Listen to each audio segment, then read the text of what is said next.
Bismillahirrahmanirrahim. Assalamualaikum warahmatullahi wabarakatuh. Waalaikumsalam. Alhamdulillah, summa alhamdulillah. Alladzi ja'ala Ramadhana syahrul syam, syahrul Qur'an wa syahrul mubarak. Anzalal Qur'an hudal linnas wa bayyinatin minal huda wal furqan. Bersyukur kepada Allah dengan mengucap alhamdulillah, bersolawat kepada baginda Rasul dengan mengucap Allahumma sholli ala Muhammad wa ala ali sayyidina Muhammad. Pemirsa Syiar Ramadan Majelis Ulama Jakarta Selatan yang dimuliakan Allah, selamat menjalankan ibadah puasa Ramadan. Mudah-mudahan puasa kita masuk pada kriteria puasa yang terbaik pada sudut pandang Allah Subhanahu wa taala. Karena kita jaga dan kita jaga kualitasnya. Dialog kita hari ini sungguh sangat luar biasa. Kami sengaja memohon untuk hadir bersama-sama kita mengisi Syiar Ramadan Majelis Ulama Jakarta Selatan tahun 2024 ini. Yang kita cintai, yang kita hormati, guru kita, kiai kami, Kiai Haji Hidayat Nur Wahid. Ya. Mudah-mudahan beliau selalu dalam keadaan sehat walafiat. Kita tidak asing lagi dengan beliau. Di masyarakat, di umat, baik secara nasional maupun secara internasional, beliau luar biasa. Oleh karena itu, dialog singkat ini perlu kita mendapatkan satu informasi yang real tentang bagaimana para legislatif itu berpuasa. Karena beliau kita tahu adalah wakil ketua majelis yaitu MPR RI tahun 2024 ini sampai 2019 sampai 2024. Dan kita yakin bahwa baru saja Pilpres beliau akan masuk kembali di dalamnya. Amin Allahumma amin. Oleh karena itu singkat saja mari sama-sama kita dengarkan bagaimana pengalaman dari orang seperti beliau di lingkup legislatif terutama di DPR RI. Pada Kiai bisa untuk memberikan informasi kepada umat. Fadhol Kiai. Kiai Hamzah Ahmad yang saya hormati dan keluarga besar MUI Jakarta Selatan dan para pemirsa Syiar Ramadan TV dari MUI Jakarta Selatan. Yang saya hormati. Assalamualaikum warahmatullahi wabarakatuh. Waalaikumsalam warahmatullahi wabarakatuh. Alhamdulillah, salatu wassalamu ala sayyidina Rasulillah wa ala alihi wa sahbihi wa man tabi'ahu wa ala. Saya sampaikan selamat kepada pemirsa semuanya melaksanakan kembali ibadah siam di bulan Ramadan ini. Amin Allah. Mudah-mudahan Allah menerimanya. Amin. Dan menjadikannya wasilah untuk menjadikan kita semuanya, Anda semuanya menjadi manusia-manusia yang terhormat, amin, yang mulia, yang amin, bertakwa kepada Allah Subhanahu wa taala. Amin Allah. Yang disampaikan oleh Kiai Hamzah Ahmad tadi agak keluar dari pakem gitu ya. Yeah. Kita biasanya puasa bicara tentang masalah takwa, tentang sholat, tentang baca Al-Quran, dan fadilah puasa yang lain. Sekarang tentang puasa dan parlemen. Parlemen, betul. Karena memang jamaah dirahmati Allah Subhanahu wa taala, kadang-kadang orang memposisikan parlemen, kerja politik itu seolah-olah dia jauh dari nilai-nilai dakwah, nilai-nilai manfaat, nilai-nilai maslahat untuk umat, untuk bangsa dan negara.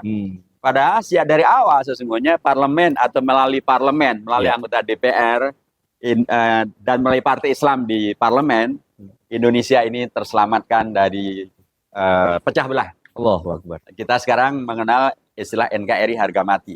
Karena memang sebelumnya NKRI sudah mati.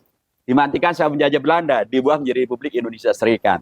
Yang menjadikan Indonesia kembali menjadi NKRI adalah DPR RIS, DPR Republik Indonesia Serikat, melalui partai Islam namanya Masyumi, yang dipimpin oleh tokoh ketuanya namanya Muhammad Natsir.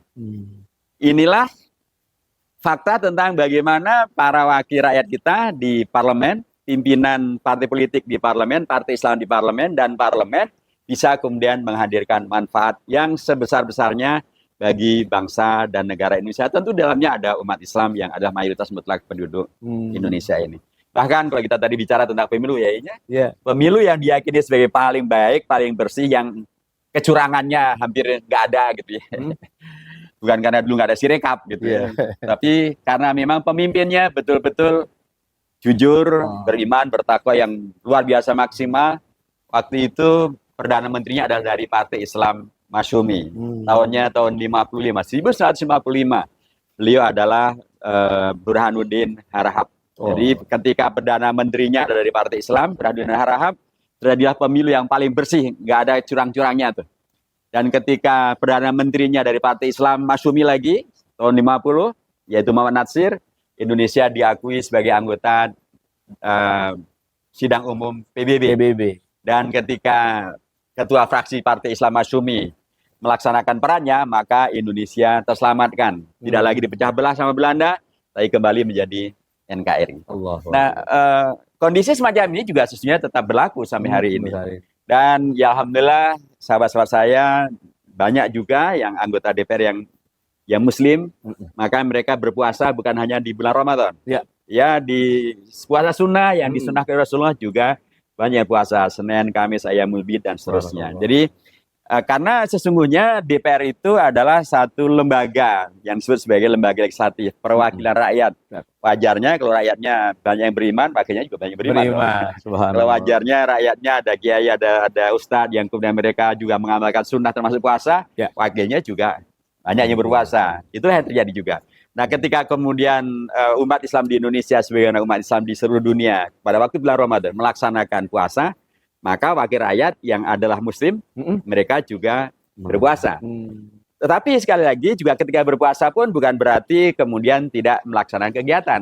Apalagi ini nanti sekalipun kita baru selesai dari pemilihan umum, tetapi di DPR banyak kegiatan-kegiatan yang harus kita kerjakan. Termasuk kami di MPR, banyak kegiatan-kegiatan yang harus kita kerjakan setelah pemilu dan termasuk di antara ada pada bulan Ramadan ini. Kemarin kami baru rapat dengan pimpinan MPR dan kami mengagendakan untuk segera membuat rancangan undang-undang tentang MPR tersendiri. Sehingga MPR betul-betul akan menjadi lembaga yang independen, tidak harus tergantung pada DPR, tidak harus tergantung kepada Kementerian Keuangan, tapi dia adalah independen. Kalau dia independen, maka dia akan semakin bisa menolak dengan keras kalau ada pihak-pihak yang ingin melanggar konstitusi. Tiba-tiba ingin 3 periode presiden, dia nggak bisa. Karena itu dengan konstitusi. Tiba-tiba ingin pemilu diundurkan, dia nggak bisa. Nah, jadi itu saja MPR masih tergantung dengan undang-undang DPR. Tapi kita bisa berlaku independen. Kita mengatakan hak adalah hak, yang adalah batil bagian dari amar ma'ruf nahi mungkar. Apalagi kalau MPR-nya independen. Karena dengan adanya undang-undang tersendiri, itu akan memungkinkan menjadikan MPR sebagai lembaga yang betul-betul mandiri, tidak tergantung, dan karenanya betul-betul bersikap secara objektif. Yang hak adalah hak, yang konstitusional yang tidak adalah tidak, dan karena harus dikoreksi. Demikian juga di DPR. Di DPR, saya misalnya selain sebagai pimpinan DPR, saya juga di DPR di Komisi 8. Ini kita sekarang di bulan Ramadan ini tentu sebagaimana biasa kita akan juga tetap melaksanakan ibadah siam bulan Ramadan seperti kawan-kawan kita yang lain. Tapi bukan berarti kemudian tidak melakukan tindakan nahi mungkar. Tidak lagi kemudian karena puasa kemudian memakai pemahaman yang salah terhadap dialog Rasulullah dan para sahabatnya ketika Rasulullah menyampaikan bahwa kalau Anda dicerca, kalau Anda dikritik, kalau Anda dicela, maka Anda mengatakan inni shaim. Kita disuruh untuk diam saja, atau kita Rasulullah juga nggak pernah begitu. Karena kata inni shaim itu jangan diartikan sebagai kemudian kita menjadi yang nerimo, yang lemah, yang membiarkan kemungkaran. Kita harus ingat bahwa pada bulan Ramadan justru terjadi 2 peristiwa kemenangan yang gilang gemilang. Peristiwa Badar Al-Kubra dan peristiwa Fathu Makkah. Kedua-duanya di bulan Ramadan pada posisi di mana diwajibkan berpuasa. Memang Rasulullah tidak berpuasa. Para sahabat yang berjihad tidak berpuasa karena jihadnya. Tetapi kata-kata ini shaim tadi mungkin perlu kita baca dalam semangat orang Medan bagian. Ini shaim gitu ya. Jadi supaya orang tidak lagi ngerjain gitu.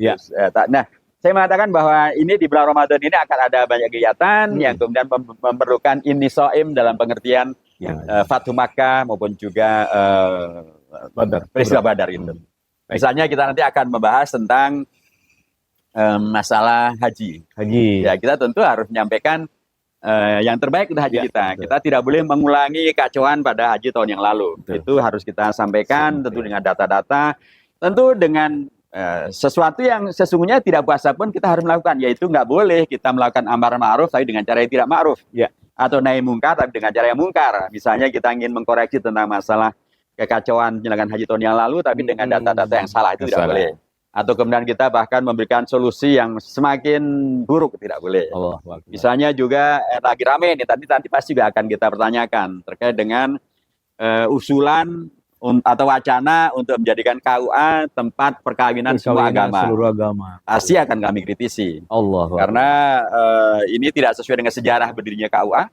dan bahkan tidak sesuai dengan jati diri KUA, karena KUA itu sudah dijelaskan dalam peraturan Menteri Agama bahwa KUA itu ada satu organ di dalam Kementerian Agama yang berada di bawah Dirjen Bimas Islam dan bertanggung jawab pada Dirjen Bimas Islam. Allah. Nah, pertanyaannya adalah, memang saudara-saudara kita yang non-muslim mau dinikahkan di tempat di mana lembaganya bertanggung jawab pada dinas Islam? Subhanallah. Tapi juga kalau kita betul-betul katanya ingin toleran, Ya. kita harus toleran memang, karena begitulah perintah Al-Quran, lakum Ya. dinukum waliyadin. Ya. Tapi toleran yang benar adalah toleran yang tidak kemudian malah justru menghadirkan kondisi yang tidak toleran. Misalnya kita katanya toleran, tapi saudara-saudara kita yang non-muslim disuruh pencatatan pernikahannya di KUA. Ya adalah kantor urusan agama, sekalipun tidak sebagai Islam. Dalam peraturan Menteri Agama terkait dengan fungsi dan tugas KUA itu, dari sepuluhan tugasnya, 8 diantara semuanya terkait dengan umat Islam. Ada penerangan agama Islam, ada keluarga sakinah, ada tentang zakat, ada tentang wakaf, ada tentang haji. Wow. Dan tentang haji dikatakan, dan selain itu dapat juga untuk memberikan pencerahan dan atau pelatihan terkait dengan masalah haji. Jadi di luar itu berarti sudah selesai, karena hanya selain itu hanya tentang haji.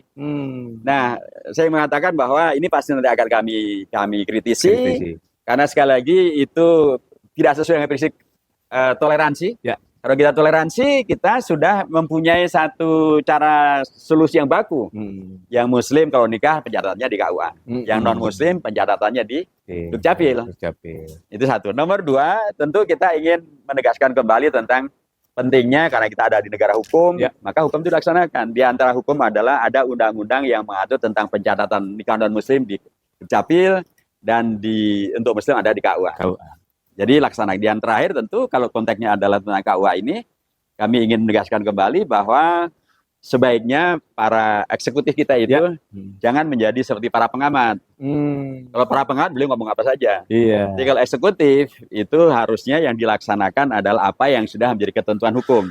Laksanakan itu. Nah, kalau ingin merubah, kita bicarakan dulu, termasuk dibicarakan dengan DPR. DPR siap untuk membahas. Tapi ini belum pernah dibicarakan DPR. Bahkan dengan MUI juga belum pernah, dengan tokoh-tokoh agama juga belum pernah. Tiba-tiba muncul wacana ini, tentu menimbulkan kegaduhan. Termasuk yang gaduh ada yang risau adalah rekan-rekan kita di non-Muslim.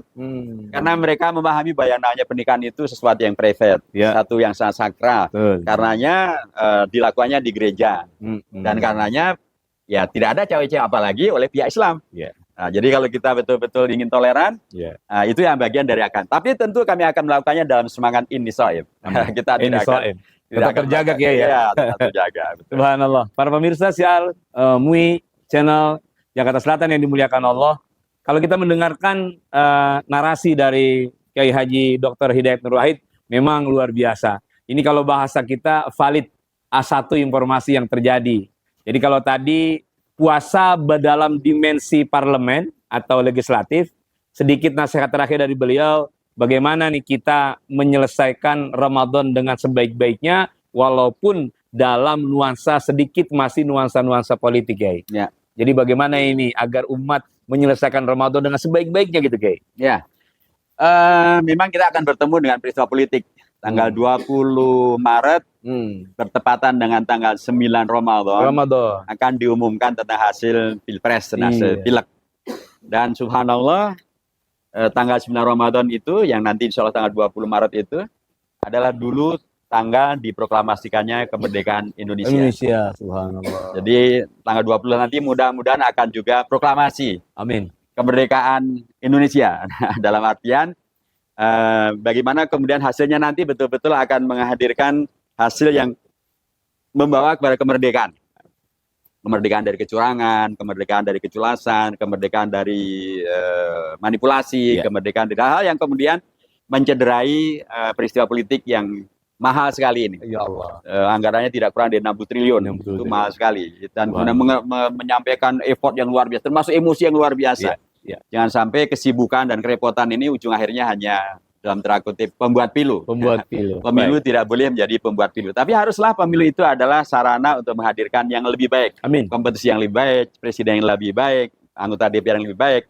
Dan untuk itulah rakyat diberikan kewenangannya. Dan rakyat sudah memilih Ya. Sekalipun dengan beragam kondisi dan catatan-catatannya.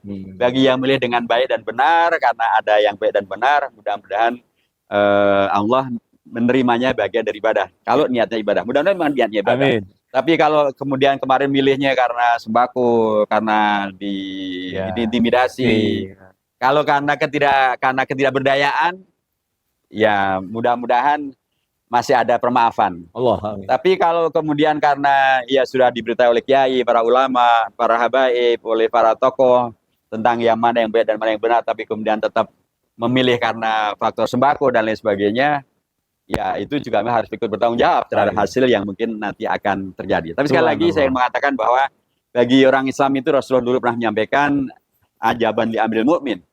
Inna amrohu lahu kullahu khair. Seorang mukmin itu luar biasa. Seluruh kondisinya semuanya serba baik. Kalau in asad ba'du syarra syakar wa huwa khairul. Kalau dia mendapatkan sesuatu yang membahagiakan, membuat senang, sesuai dengan harapan, sesuai dengan aturan Al-Quran dan Sunnah dan ajaran para ulama, dia bersyukur. Dan itu pasti baik bagi dirinya. Amin. Tapi kalau tidak, kalau dia mendapatkan sesuatu yang justru tidak menyenangkan, dia tetap bersabar. Bahwa khairun. Tapi sabar di sini bukan berarti hanya nerimo saja. Ya. Sabar di sini juga artinya adalah terus melakukan muhasabah, melakukan introspeksi. Kenapa menjadi begini?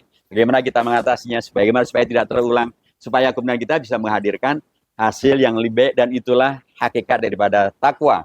Karena takwa sesungguhnya adalah seperti dalam surah Hujurat ayat yang ke-13 itu, ya ayyuhan nas inna khalaqnakum min dzakarin wa untha wa ja'alnakum syu'uban wa qabaila lita'arafu inna akramakum indallahi atqakum. Jadi kita diperintahkan untuk keragaman-keragaman ini memang ta'aruf. Mungkin juga terjadi tanafus, tapi untuk menghadirkan siapa yang lebih mulia, yaitu siapa yang lebih bertakwa. Dan mudah-mudahan puasa kita akan membuat kita berada dalam kompetisi, bertanafus, bertaaruf juga, untuk kemudian bisa menghadirkan manusia yang bertakwa. Terus kalau kemarin ada yang salah, bermuhasabah untuk tidak mengulangi lagi salah. Kalau kemarin terpaksa, mudah-mudahan nanti bisa kemudian bisa menghadirkan manusia merdeka yang tidak terpaksa lagi. Kalau sudah benar tapi hasilnya belum sesuai dengan yang diharapkan, inilah bagian daripada ujian perjalanan kehidupan kita. Dan kalau kemudian kita sudah benar dan hasilnya sebagai yang kita harapkan, mudah-mudahan kita bisa mensyukuri dan tidak mengkufurinya. Kita berlaku dengan benar, dengan syukur, tidak menjadi gurur. Gurur menjadi kita menang, tapi kemudian kita arogan, kita menegasikan yang lain, kita asal-asalan, kita kemudian berlaku yang dolim. Itu namanya gurur. Kalaupun menang, harusnya ada bersyukur. Dan bersyukur itu menjadi menghadirkan manusia-manusia yang penuh dengan semangat tasbih, tahmid, istighfar, menghadirkan manusia yang utama, al-akram, yang paling mulia, yaitu manusia yang bertakwa kepada Allah SWT. Amin Allahumma amin. La'allakum tattaqun. Ending daripada sebuah perjuangan Ramadan. Jadi ternyata para pemirsa sekalian, perjuangan Ramadan bukan hanya diberlakukan untuk masyarakat umum, akan tetapi seperti Kiai Haji Hidayat Nur Wahid yang berada di parlemen juga berjuang untuk melakukan satu syiar keislaman. Sungguh sangat luar biasa. Mudah-mudahan dialog singkat ini walaupun sekitar hanya 10-12 menit menjadi penggugah kita bahwa di berbagai elemen, di berbagai segmentasi kita harus menyelesaikan proses syariat beragama dengan baik. Mudah-mudahan pertemuan singkat ini membawa berkah buat kita semua. Saya mengucapkan terima kasih kepada Bajis Basnas DKI Jakarta dan Bajis Basnas daripada Jakarta Selatan. Khusus saya terima kasih kepada Albil Water, salah satu minuman umat Islam yang diproduksi oleh Albil Center oleh Habib Ali bin Abdurrahman Al-Idrus. Mudah-mudahan produk ini menjadi produk umat Islam. Kalau kita berbuka puasa, gunakan minuman ini akan membawa berkah. Saya rasa itu, Kiai Biridho, ya. Terima kasih semua, dan juga mungkin ada hal-hal dialog ini yang kurang sempurna, mohon dibukakan pintu maaf yang sebesar-besarnya. Tidak lain adalah mengangkat motivasi kita untuk mendapatkan ridho Allah Subhanahu wa taala. Ihdinas siratal mustaqim, wallahul muwaffiq ila aqwamit thoriq. Assalamualaikum warahmatullahi wabarakatuh. Waalaikumsalam warahmatullahi wabarakatuh.